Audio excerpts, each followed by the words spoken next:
Halo, Assalamualaikum warahmatullahi wabarakatuh dan Shalom. Hari ini kita akan membahas tentang kesiapsiagaan masyarakat terhadap bencana gempa bumi. Mata kuliah keperawatan bencana. Adapun anggota kelompok kami, yaitu Lani Tresya, Steny Resli Kristi, Priska Lietti, dan Lisna Yuniarti. Apa sih yang dimaksud dengan gempa bumi? Jadi, gempa bumi adalah getaran atau guncangan yang terjadi di permukaan bumi karena pelepasan energi secara tiba-tiba dari dalam kerak bumi.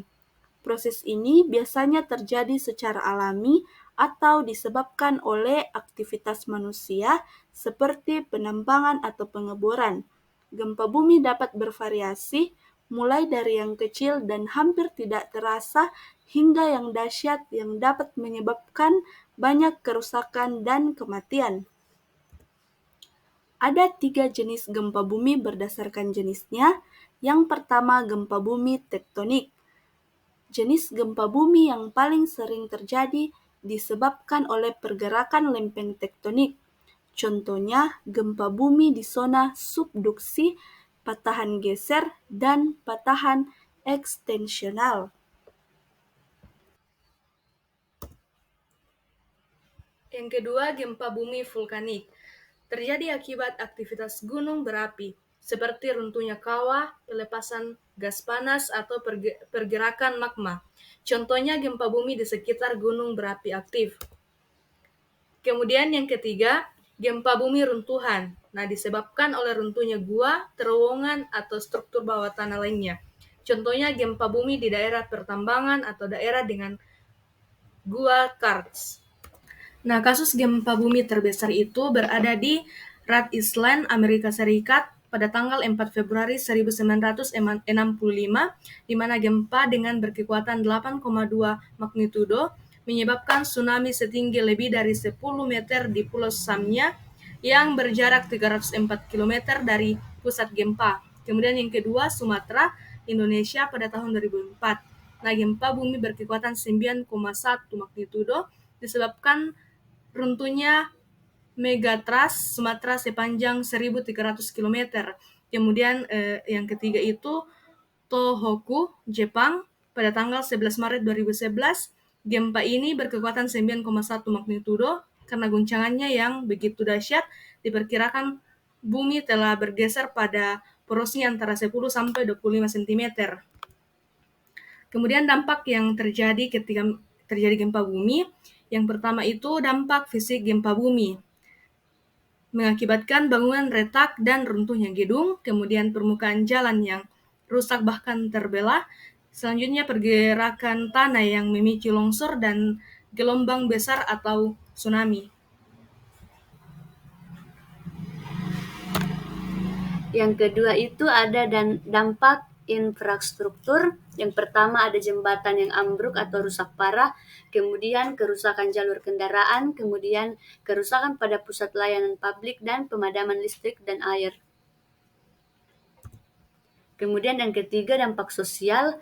Yang pertama itu ada bangunan retak dan runtuhnya gedung, kemudian kerusakan infrastruktur. Gempa bumi dapat merusak bangunan, jembatan, dan infrastruktur penting jalan lainnya. Kemudian kerusakan ini dapat menghambat ekonomi di daerah tersebut karena perlu dilakukan renovasi.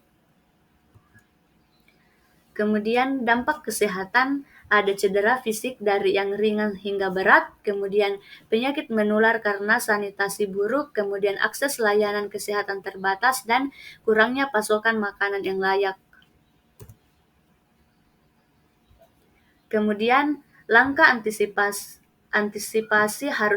yang harus dilakukan baik sebelum, saat, dan pasca bencana gempa bumi adalah yang pertama itu ada prabencana, menyiapkan rencana untuk penyelamatan diri apabila gempa bumi terjadi, melakukan latihan yang dapat bermanfaat dalam menghadapi reruntuhan saat gempa bumi, seperti merunduk, perlindungan terhadap kepala, berpegang ataupun dengan bersembunyi di bawah meja, kemudian menyiapkan alat pemadam kebakaran, alat keselamatan standar, dan persediaan obat-obatan.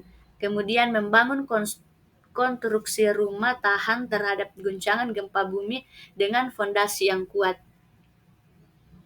Kemudian langkah antisipasi yang harus dilakukan baik sebelum, saat, dan pasca bencana gempa bumi yang kedua yaitu saat bencana berlindung di bawah meja untuk menghindari dari benda-benda yang mungkin jatuh, dan jendela kaca tetap lindungi kepala dan segera menuju ke lapangan yang terbuka. Kemudian hindari menggunakan lift atau eskalator, kemudian gunakan tangga darurat, jangan berdiri dekat tiang atau pohon atau sumber listrik atau gedung yang mungkin roboh, kemudian kenali bagian bangunan yang memiliki struktur kuat seperti pada sudut bangunan.